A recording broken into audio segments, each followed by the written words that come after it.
Rahasia suara yang disangka bukan suara aku. Halo guys, assalamualaikum. Kembali lagi di mini vlog Tete Jasun. Jujur ya, aku juga gak nyangka bisa punya suara selembut itu di video. Soalnya kalau marahin anak, volumenya naik jadi 10 oktav. Tahu gak sih, belakangan ini aku tuh sering banget dapet komentar, itu beneran suara kamu atau malah gak percaya deh, itu pasti editan. Padahal ya, itu beneran suara aku. Lucunya tetangga yang kenal aku aja sampai gak percaya. Katanya, masa iya suaranya halus gitu di video, tapi kalau manggil anaknya dari dapur bisa sekencang toa di masjid.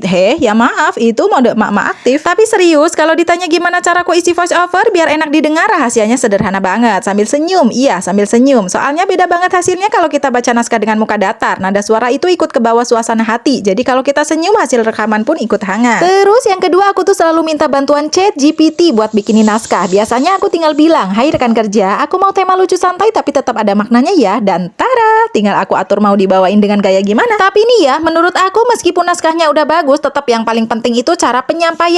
Jangan sampai kita kedengaran kayak orang lagi baca buku pelajaran. Bukan cuma kata-katanya yang harus dihidup, tapi juga rasa yang kita masukin di setiap kalimatnya. Kadang aku juga mikir, capek sih begadang buat edit, rekam ulang, salah dikit ngulang lagi. Tapi di sisi lain aku ngerasa, ini proses yang bikin aku berkembang. Gak semua orang ngerti gimana rasanya ngedit tengah malam sambil mata udah tinggal 1 watt tapi masih berjuang biar hasilnya maksimal. Tapi ya dari situ aku belajar, kalau kita nikmatin prosesnya, hasilnya pun jadi terasa lebih berharga. Jadi pesan buat diriku sendiri dan mungkin buat kamu juga yang lagi ngerasa lelah, tetap senyum. Bahkan di saat lagi capek, karena senyum itu bukan cuma bikin suara kita terdengar hangat, tapi juga bikin hati kita tetap hidup di tengah lelahnya perjuangan. Dan ya, kalau nanti ada yang bilang, itu beneran suara kamu, jawab aja dengan santai, iya dong, hasil senyum tulus dan begadang penuh cinta. Jadi, kalau kamu dengar suara aku di video, itu bukan editan, bukan juga sulih suara dari artis lain. Itu murni suara aku, hasil latihan, begadang, dan tentu aja senyum yang gak pernah absen setiap ngisi voice over. Oke guys, segitu aja videoku hari ini. Bye-bye.